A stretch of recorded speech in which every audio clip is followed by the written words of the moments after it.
Yo les dije, no hay problema, hermanos. No hay problema, solo que estaba noté en este momento que cuando yo vine no había plato, no había nada para mí.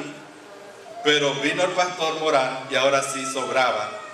Entonces yo creo, hermanos, que se le debe de atender igual a una persona, sea San Pastor o no sea San Pastor.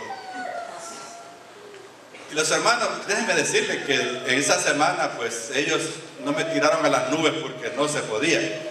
Pero la verdad que yo no tenía hard feeling con ellos. Yo no, o sea, eso no era ningún problema.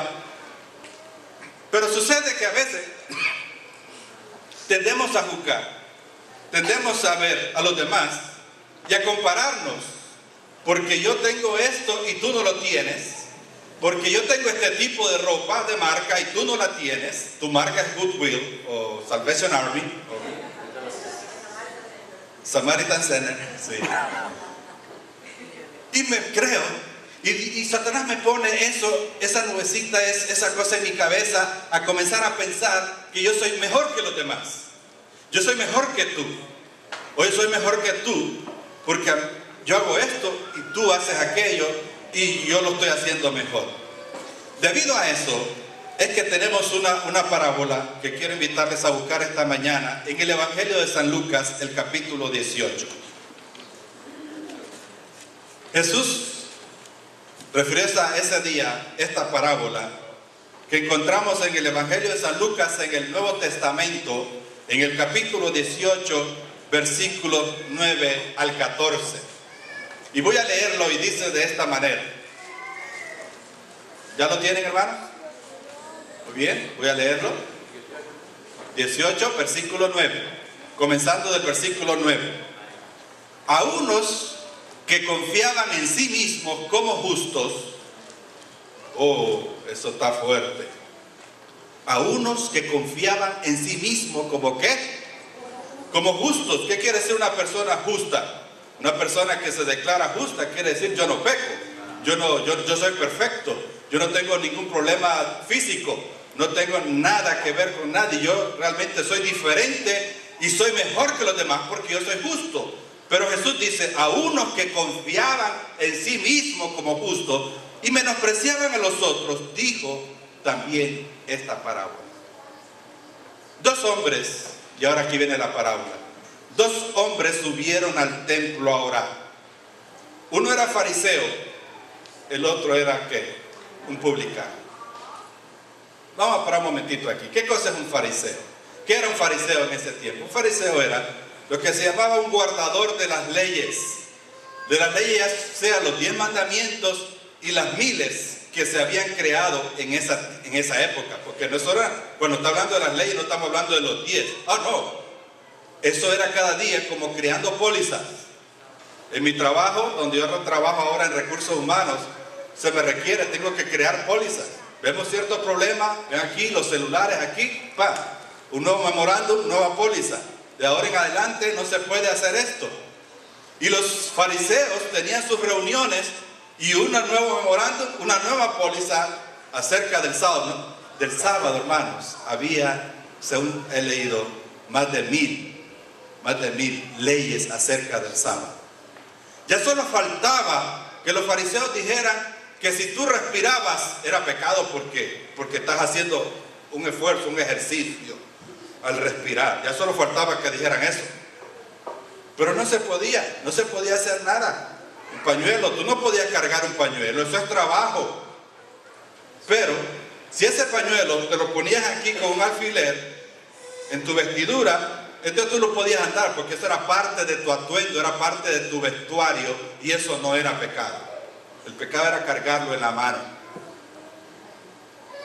Este tipo de personas, llamados fariseos, eran los encargados, los guardadores de la ley, los que ejecutaban, los que veían y hacían y deshacían en cuanto a las leyes. ¿Qué era un publicano? Un publicano es lo que en inglés dicen tax collector. ¿Trabajaría dónde hoy, profesor? ¿Dónde trabajaría? En el IRS, ¿verdad? Ellos trabajaban para el IRS del gobierno de Roma, del gobierno. ¿Qué es lo que pasaba? Que estas personas, el gobierno usaba a los mismos judíos, mismo pueblo, empleaba personas que les encargaba de recoger los impuestos. Pero como había algunos de ellos que abusaban de su posición, venían y cargaban quizás más, cobraban más de lo que tenían que cobrar, entregaban al gobierno una parte y la otra parte se quedaban ellos y se iban enriqueciendo brutalmente a costa de el pueblo mismo. Y por esa razón eran odiados. Después de todo, ¿quién ama cuando vienen los primeros meses del año y hay que declarar los impuestos? Especialmente los adultos, los que trabajamos. Es difícil para algunos. Yo he escuchado a algunos decir y ver sus cheques, cuánto sacaron de impuestos. De modo, esa es la ley, tenemos que hacerlo y esa es parte, porque el gobierno también tiene que tener sus gastos, igual que la iglesia tiene sus gastos. Pero eso era ese publicano, eran odiados, eran separados, casi no eran invitados así a fiestas, no eran invitados en otros grupos. Sin embargo, si ustedes ven en la Sagrada Escritura Jesús con cuántas de estas personas Él se mezcló. Y ahora Él está poniendo el ejemplo y dice, vinieron dos personas a orar en el templo. Uno de ellos era un fariseo y el otro era un publicano. Veamos ahora la oración. En el versículo 11 dice, el fariseo, puesto en pie, él no se arrodilló, él no estaba de rodillas, él estaba parado. ¿Es prohibido orar parado? No. ¿Quién dice que es prohibido orar de pie? No es prohibido orar de pie. Pero yo creo que cuando venimos a la presencia de Dios y estamos en su santo templo, a veces preferimos hacerlo de una manera. Cuando nosotros nos arrodillamos, le estamos diciendo, Señor, yo te reconozco como mi creador, te reconozco como mi salvador, te reconozco como mi perdonador. Y ese es cierto respeto. No quiere decir que si oramos de pie aquí en la iglesia es un pecado. No estoy diciendo eso. Pero dice la Escritura, puesto en pie, oraba consigo mismo. Vean cómo lo aclara Jesús. Jesús nos dice que estaba orando a Dios. Él estaba orando consigo mismo. ¿Y por qué oraba consigo mismo? Vamos a ver por qué, que era lo que él estaba diciendo.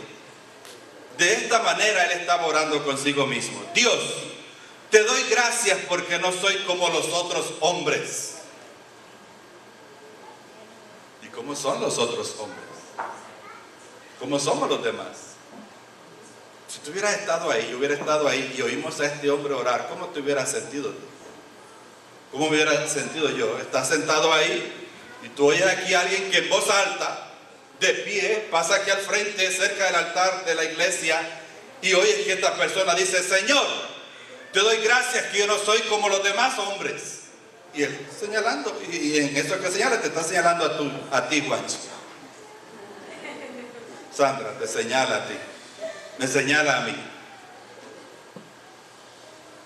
¿Cómo nos hubiéramos sentido en ese momento? No soy como los demás hombres. ¿Cómo son los demás hombres? Dice, son ladrones. Los demás son ladrones, yo no soy ladrón. Ellos son ladrones. Injustos. Adúlteros. Ni aún como este publicano, y ahora sí, se metió en los terrenos de Dios. Porque ahora dice, ni aún, ahora directamente, como ese que está allá, ese publicano que está allá, ese cobrador de impuestos que me cae mal. ¿Cómo le faltaba decir? Que me cae mal, los odio. Supuestamente, este hombre tenía dinero y tenía que odiar, el profesor tenía que odiar a los colectores de impuestos. Si él tenía dinero, tenía que pagar más. Versículo 12. Ayuno 2 veces a la semana. Doy diezmo de todo lo que gano. Pero el publicano, este hombre que no conocía de las leyes de Dios, que había escuchado hablar algunas cosas acerca espirituales, estaba ahí acercándose. Allá se quedó en la última banca, se quedó ahí, él se arrodilló ahí, él ni siquiera quería poner su vista enfrente, aquí donde estaba Dios, porque le daba vergüenza, se sentía mal, se sentía de una manera inaceptado aún de Dios, y él no quería, y solamente dice su oración fue así en el versículo 13, mas el publicano, estando lejos, no quería ni aún alzar los ojos al cielo, sino que se golpeaba el pecho diciendo: Dios, sé propicio a mi pecador.